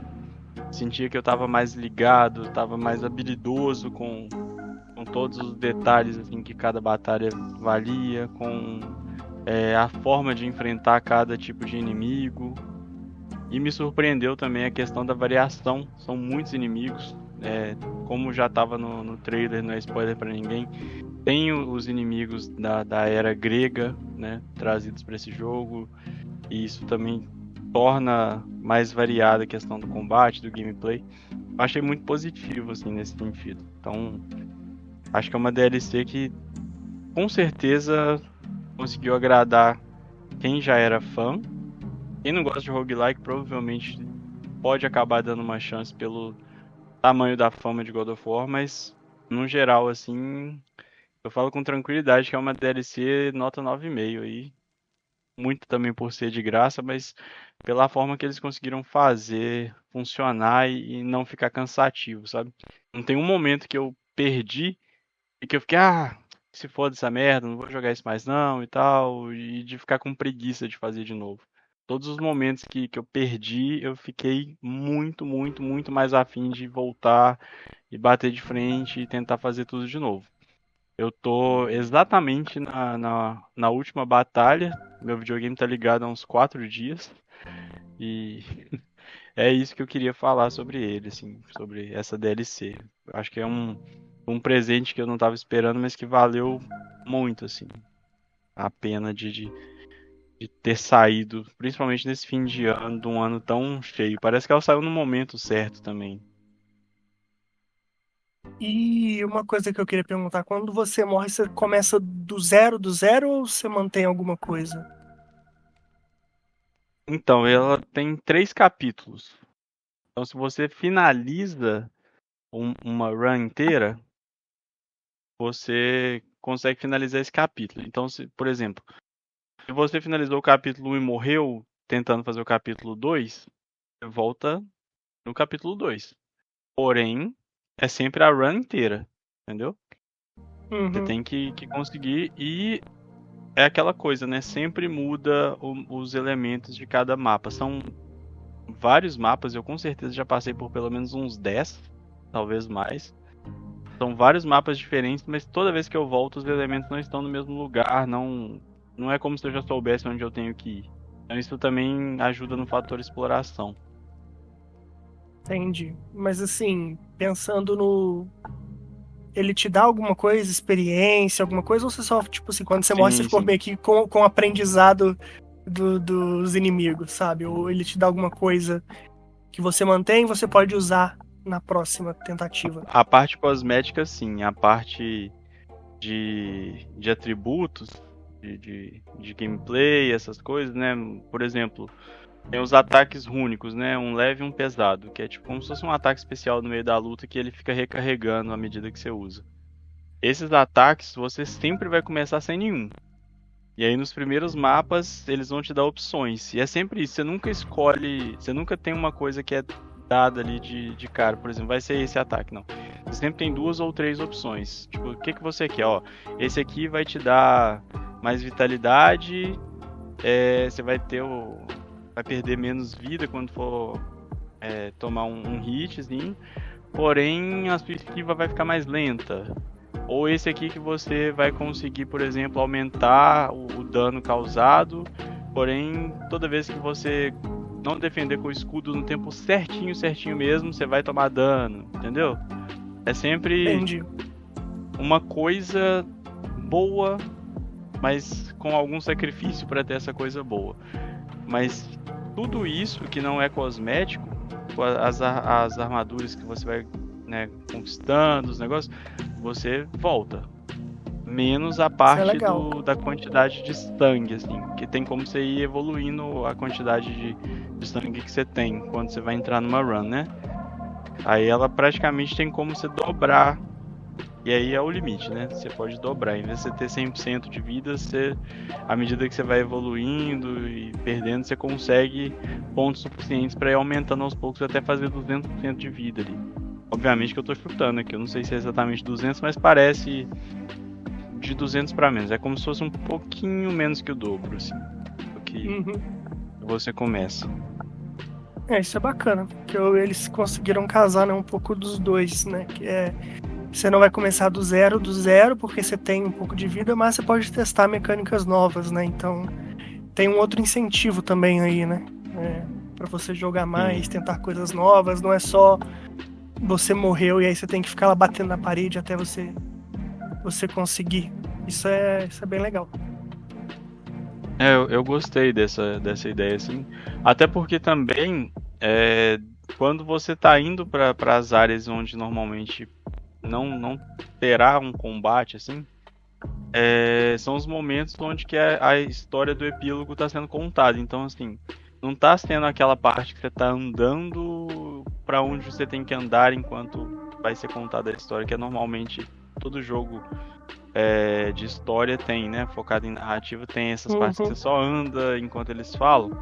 Não, é enquanto você explora, sabe? Não tem nenhum momento que o jogo fica te limitando, não tem cutscene nenhuma também, pelo menos não teve. Eu não sei se vai ter depois que eu enfrentar que eu vencer o último boss, mas é uma parada que é 100% gameplay ali o tempo todo, sabe? Você nunca sente que você tá largando o controle pra assistir alguma coisa. Nesse quesito também já torna muito diferente do outro. Porque é isso também, né? Você não vai ficar querendo repetir a mesma... Isso, exatamente. Coisa. Você fica repetindo a mesma coisa. Quando você tem que ficar andando ali, segurando pra frente, né? Essa é a parte mais chata de qualquer jogo de narrativa, assim. É o Walking Simulator, né? Mas tem um negócio também que é muito interessante que eu esqueci de citar. É que, por exemplo, você morre e aí meio que as Valkyrias estão esperando lá no portão de Valhalla. E tem 3 Valkyrias em 3 pontos diferentes. Porque você morre, você volta na praia, aí você tem que meio que subir uma escadaria. Aí cada ponto da escadaria tem uma Valkyria. E aí cada Valkyria tem como você conversar com ela. Então às vezes você morre, ela chega assim, pô, você morreu, né, e tal, você morreu de novo, mas assim, eu tô vendo que você tá progredindo e tal. Aí ela fala alguma coisa do que você passou lá dentro, tipo assim, pô, mas você perdeu pra fulano, né, fulano é bem forte, não tem que ficar com vergonha disso. Aí você morre de novo e fala assim, então, eu acho que você não devia desistir. Eu sei que você morreu de novo pra fulano, na mesma parte que você tava, mas dá pra ver o progresso em você, sabe? Tipo assim, parece que eles têm uma variedade de falas, de conversas que não é, tipo assim, toda vez que você morre vai ser a mesma conversa daquele capítulo que você tá, sabe? É sempre validando, não é como se você estivesse literalmente começando de novo, é tipo validando, tipo, olha, Você perdeu, voltou aqui. E agora? O que você vai fazer? E o jogo é uma coisa que tinha com o Atreus que me incomodava, que era o quê? O Atreus ficava, tipo assim, o que tem que fazer nessa parte? O Atreus fala, olha ali pra cima pra você ver, tem um negócio brilhando ali, você vê o que você precisava descobrir tá lá em cima, sabe? Não tem isso. Tem, tipo assim, as conversas entre o Kratos e o Mimir, né, que é aquela cabeça que fica na cintura dele. Mas as conversas estão sempre voltadas ao que eles estão passando e tal. Mas em termos de gameplay, tudo você tem que descobrir sozinho 100%. 100% mesmo. Não tem nada falando assim, nossa, o lugar tá aberto agora, vai lá. Sabe? Não tem isso. Se você não perceber que o lugar tá aberto, por conta própria, até você perceber, nem que você fique 5 horas lá rodando, ele não vai te falar nada. Porque ele também não sabe. Então, nesse quesito, assim, eu só consigo ver evolução mesmo. E aí eu falo que é uma carta de amor, assim, a quem é fã, porque a história do epílogo realmente é muito boa. Ela realmente te prende tudo e o jogo em si, no geral, essa DLC te deixa com vontade. Eu tô falando por mim, óbvio, né? Mas ela me deixa com vontade de ir de novo. E eu já sinto vontade de, mesmo depois que eu terminar o epílogo dela, de ver o que acontece no final, eu já sei que é uma parada que eu vou provavelmente ficar abrindo de vez em quando pra poder só utilizar mesmo as batalhas, assim. Porque o gameplay é gostoso e é prazeroso a ideia de que você vai entrar lá e raramente você vai encontrar a mesma coisa, sabe? Eu não sei se é procedural, como que é feito isso, mas os mapas trocando de lugar, os inimigos variando sempre, eu acho que torna um fator surpresa muito legal, assim, e eu já me imagino voltando pra jogar essa DLC especificamente de novo, sabe? Várias vezes. Oh, legal, bem legal. Legal mesmo. Bom que você curtiu, bom que é de graça, bom que tem menos carregada, pegar na mão e guiar. Né? Isso aí são boas evoluções. Eu gostaria de ver no God of War um retorno às origens, sabe? Eu sei que eles vão para provavelmente para outra mitologia, né? Não sei agora. Ainda, mas deve ser. É bem provável. Eu gostaria de ver um jogo inovador com a história antiga, sabe? A história, você fala com a parte da Grécia mesmo? Exatamente. Ah, tá. Eu queria ver. Eu acho que são jogos que envelheceram de forma que, tipo assim, vale a pena ter um remake com mecânica nova, a lá Resident Evil. Sabe? Não é como se fosse um remake do The Last of Não, Us parte pega 1, só a história. Negócio, né? Pega só a história e muda todo o resto. Eu acho que depois dessa DLC, eu não sei se eles vão fazer isso, mas fica parecendo que tá com o caminho aberto, sabe? Pra fazer uma DLC com esse tipo de combate, com esse tipo de câmera over the shoulder, não ter hack and slash e focado na Grécia, porque apareceu todos os inimigos icônicos da Grécia, mas aí obviamente não apareceu nenhum boss, mas por exemplo, Minotauro, Ciclope, um Centauro, apareceu tudo assim, Medusa também, nem sei se era Medusa, porque eu acertei ela de longe, mas parecia que era Medusa, ou Sereia, sei lá. Mas apareceu tudo ali, e assim, você vê que tudo foi feito com carinho. São inimigos que você via no Play 2 meio que, né, quadradão, e que agora aqui apareceu, tipo assim, realmente surpreendente, assim. Nesse quesito, eu acho que pode ser meio caminho andado.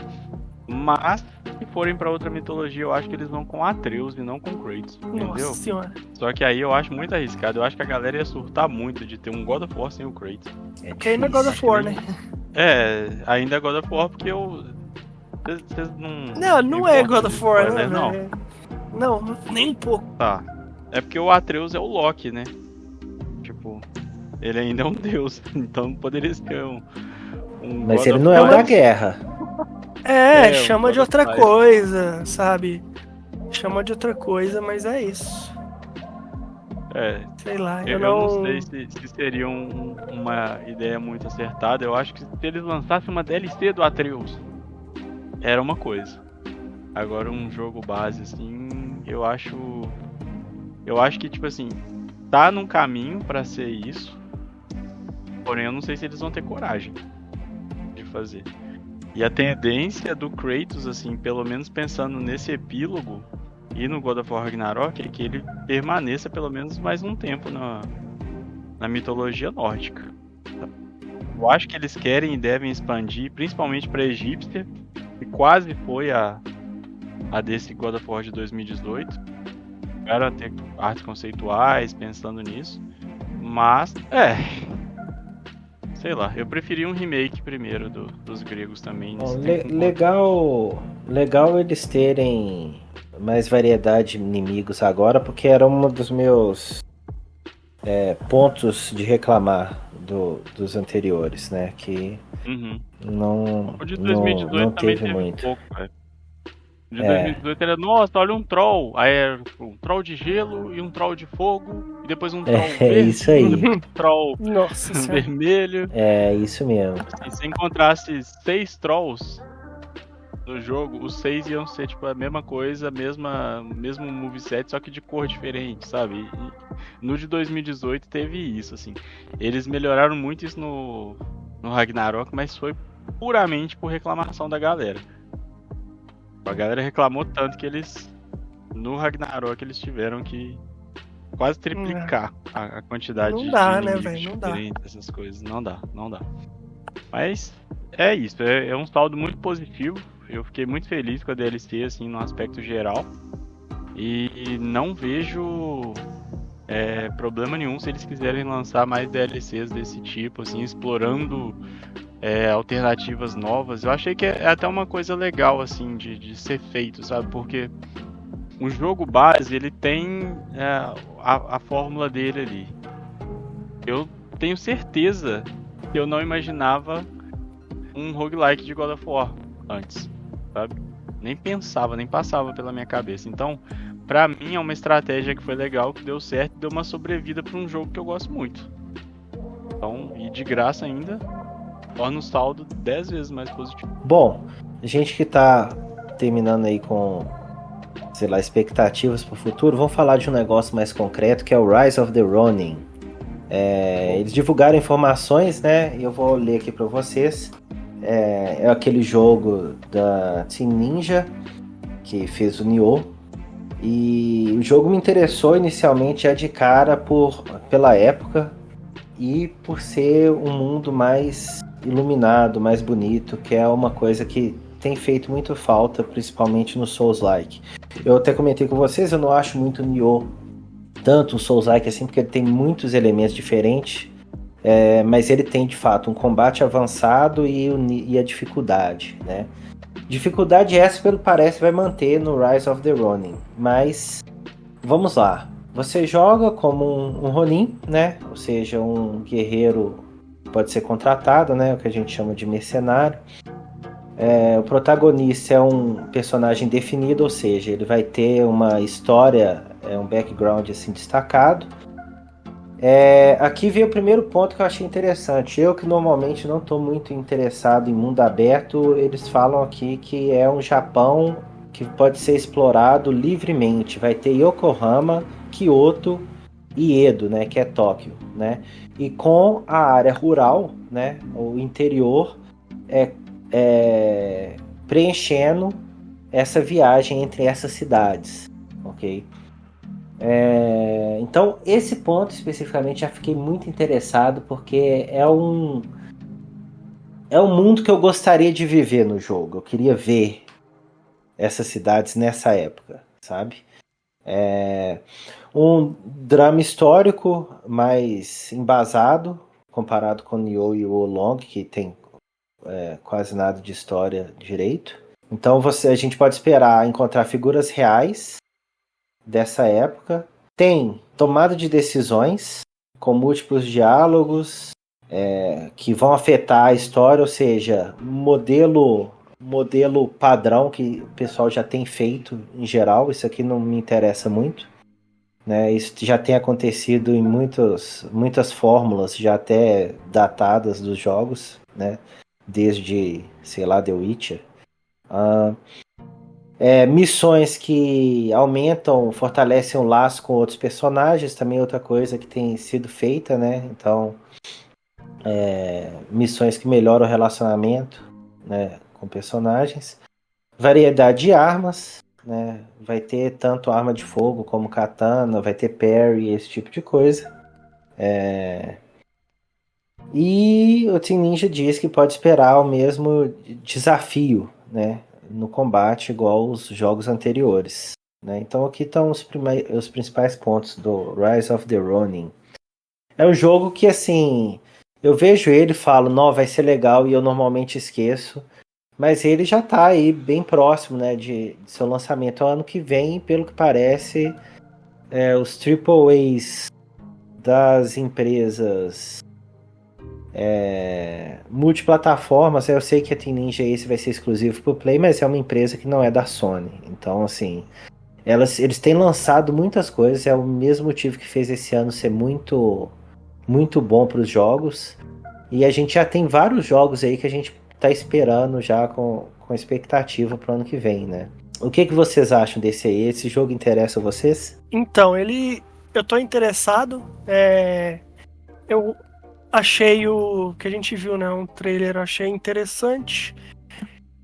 A premissa é bem legal. Eu gosto dessa ideia de ter as cidades e tal. Assim, parece que, né, é uma ideia boa. Tem que ver como que vai ser de fato, né? Então, a área rural ali também conectada. Tem que ver como que vai ser a execução disso, que pode ser uma coisa muito legal, pode ser uma coisa meio Ubi, né? Uma coisa meio vaziaça, talvez, também. Só perda de tempo, né? Só perda de tempo, exatamente. Então, assim, eles têm que dar um jeito de fazer o jogo ser interessante, né? E aí eu fico pensando muito que tem que ter atividades para você fazer nessas áreas. Então, e é aquele modelo Skyrim, sabe? Que eu acho que é quem conseguiu fazer melhor, de você tá andando ali, do nada você vê uma parada, o que é aquilo ali? E aí você vai explorar, e aí você faz uma missão do nada, sabe? Você não tá esperando. É que Elden Ring conseguiu, de certa forma, fazer também, né? Isso. É isso que é o interessante do mundo aberto, sabe? Que você consegue fazer um mundo aberto ali que vale a pena explorar. E aí é aquela coisa também, tem que ser coisas interessantes, não pode ser conteúdo, porque senão vira Ubi. E aí não vai funcionar também. Mas tem muito potencial. A gente sabe que a Team Ninja faz muito bem, né, os jogos em termos de gameplay.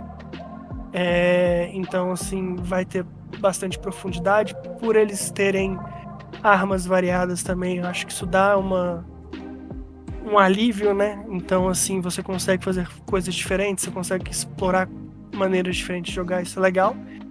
E aquela coisa, ele é exclusivo, ele tá naquela categoria, né? Exclusivo para console no Play 5, né? Então, eventualmente ele vai sair para PC e aí é aquela coisa, eu vou ter a oportunidade de ver como o jogo vai ser antes de jogar. Então, talvez se ele sair ruim, né? Se não for uma coisa que eu tenho interesse, talvez eu nem dê bola para ele mais. Mas tem bastante potencial. Dele eu espero muito parecido assim com o Luiz, principalmente na questão do mundo, né? Precisa ter coisas pra gente fazer, senão naturalmente já não soa tão satisfatório, né? A gente já tá cansado de mundo aberto vazio. Porém, só o fato de já ser algo voltado no sentido de ambientação, assim, para as coisas mais pro lado samurai, assim, eu já fico muito animado, né? Normalmente é uma parada que me atrai muito, não só em videogame, mas em qualquer parada audiovisual, assim. Eu não tenho muita experiência assim com a Team Ninja. Eu acho que dá pra contar nos dedos assim os jogos que eu joguei deles. Porém, eu não lembro de nenhum dos jogos deles ser de mundo aberto. Então eu espero que seja uma parada mais ampla assim mesmo. É um jogo que com certeza eu não vou pegar de pré-venda ou do lançamento, que eu vou realmente esperar pra ver mesmo. Porque por não ter essa confiança natural na Team Ninja. O que me passa confiança é que todo mundo fala muito bem do combate do Nioh. E aí eu espero uma parada muito satisfatória e muito gostosa de jogar ali nesse sentido. Porém, acho que de geral, assim, seria isso mesmo. Eu não sei se eu espero tanto pelo jogo, mas eu gostei muito do que eu vi até agora, assim. Dos trailers, de tudo, da variedade que parece ter o combate, então vamos esperar pra ver mesmo. Pra mim, tendo essas 3 cidades e sendo nessa época, esse setting vai ser interessante. Eu só quero mesmo o que eu tô esperando há muito tempo de jogos desse estilo, é que tem um mundo que vale a pena viver. Você se sinta parte dele, né? Porque também mundo aberto, que você só fica rodando pra lá e pra cá, você não para em lugar nenhum, você não vive a vida do mundo, né? É um negócio que já tá chato também, né? Porque só Skyrim conseguiu fazer essa porra, né? E a gente fica querendo achar o próximo mundo aberto que vai passar essa sensação de pertencimento que o Skyrim passa. Mas vamos ver, eu vou ficar de olho. Já pensou se o Skyrim tivesse um combate satisfatório até hoje? Pois é. Inimigos inteligentes, esse tipo de coisa. Porque eles têm que, assim, cada cidade tem que ser diferente e cada cidade tem que ter um estilo específico e personagens diferentes também, sabe? Não pode ser, sei lá, você vai ter o ferreiro e aí o ferreiro é basicamente o mesmo personagem com um modelo diferente ali. O modelo 3D do carinha é diferente, mas o diálogo é a mesma coisa, o tom do personagem é a mesma coisa, o estilo é a mesma coisa, sabe? Eu acho que pra valer a pena, pra criar um mundo interessante, é isso. Você tem que diferenciar as coisas e criar. Cada lugar ali tem que ser específico, sabe? E talvez até assim, o que você pode fazer em cada lugar seja específico, que aí faz você andar de um para outro, sabe? E eu acho que eles têm que investir dessa forma. Se for um mundo aberto genericão lá, não. Se aquela cidade só servir pra fazer o checklist da próxima missão, entendeu? Isso. É bosta, né? Não vale a pena. Agora eu lembrei aqui de mais um jogo que eu acho que é a Team Ninja que fez. Ela que fez aquele DMC, não foi? Tipo, como se fosse um reboot do Devil May Cry. Acho que foi Team Ninja, não foi? Ele fez parceria, eu acho que nesse sim. Eu não lembro se foi se chamou... foi Strangers of Paradise. Aqui...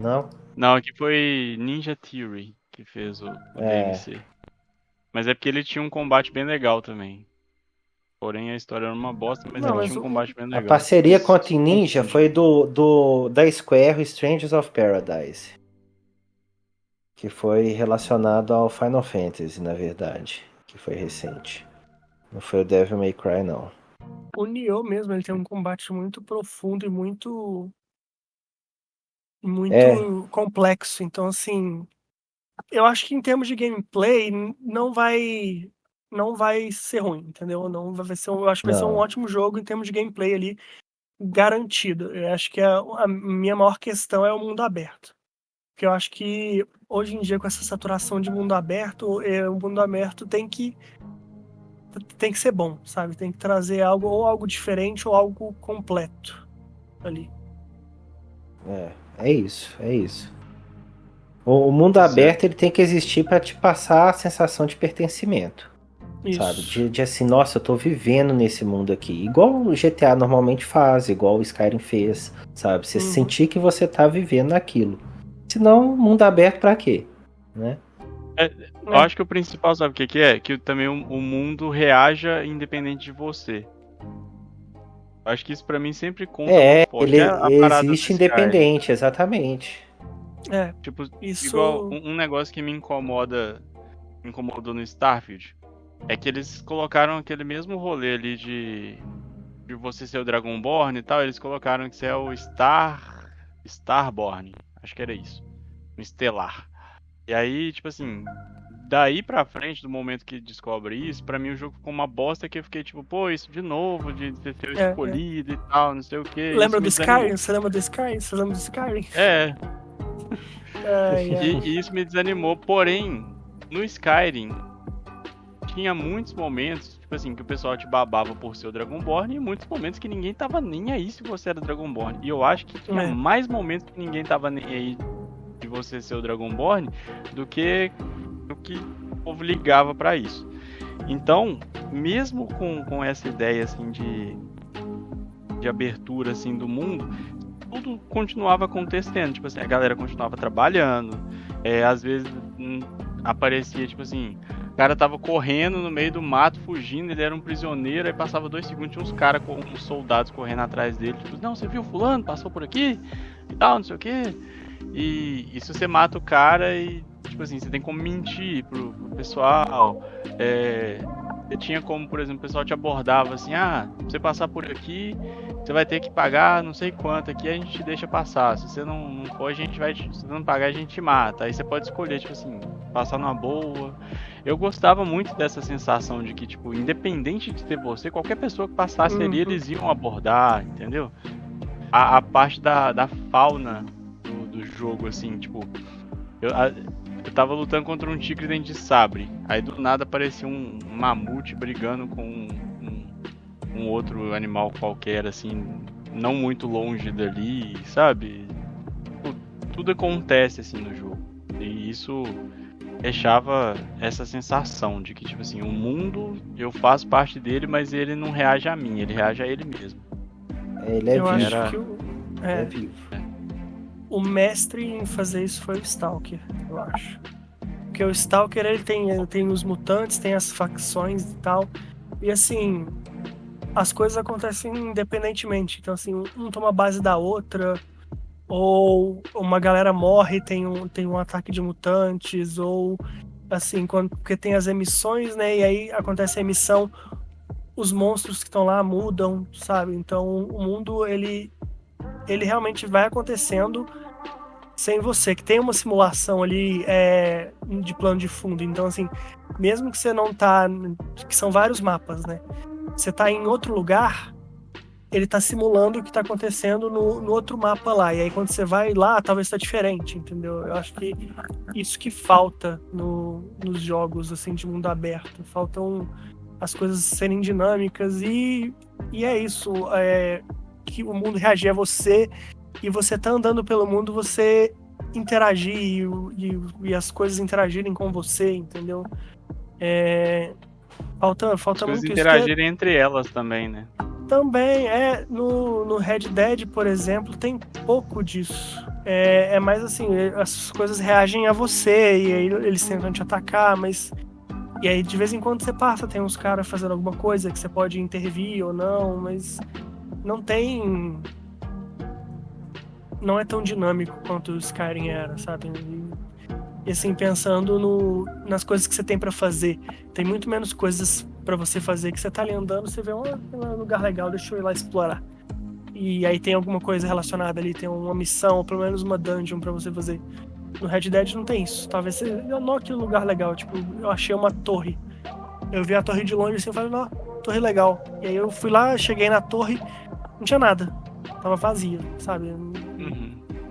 Eu acho que falta muito disso. Mas talvez nem essa é a proposta, sabe? Talvez a gente tá aqui desejando por um negócio que nem é a proposta deles. A gente tem que aguardar Não, isso é mais vem, assim, né? a gente querer muito ter um jogo assim e não sai nem fudendo um jogo assim. Porque a Ubisoft estragou tudo pra nós, gente. Não tem jeito. A Ubisoft mostrou pra todo mundo que dava pra ficar colocando um monte de coisa repetida e ficar direcionando o play, chamando ele de burro, tipo assim, olha, faz isso aqui, tá? É aqui que você vai.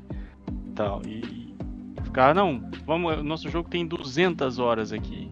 Compra nosso jogo que ele tem 200 horas e você nunca vai cansar dele. Só que tipo, com 30 você já fez a mesma missão secundária 20 vezes. É triste, assim, mas eu acho que tudo começou e tudo é culpa da Ubisoft. Bom, então é isso por hoje, né? É isso. Foi mais um episódio. Esse episódio foi denso, né? De profundidade, assim, com os assuntos. A gente falou de muita coisa muito boa. Eu queria salientar a importância de você, ouvinte, nos avaliar no Spotify e de também curtir e e se inscrever no nosso canal no YouTube. É muito importante para nós, ajuda a chegar em mais gente. Nós ainda somos um podcast que está no início de vida, mas tem tido um resultado acima do que a gente esperava assim, nesse início. Tem sido muito satisfatório, né? Já era, né, normalmente conversar com meus amigos aqui, mas agora gravando também tem sido mais satisfatório ainda. Eu sinto que a gente sempre está conseguindo colocar em pauta os assuntos que a gente teria, assim, sentados numa mesa. Eu ia falar de bar, mas a gente não vai muito em bar, né? Na casa de algum de nós aqui, tomando uma cerveja e conversando sobre. E é isso. Eu fico muito feliz por mais um episódio. Agradeço você, ouvinte. E um abração, meus amigos, para vocês. Valeu! Valeu, falou. Falou.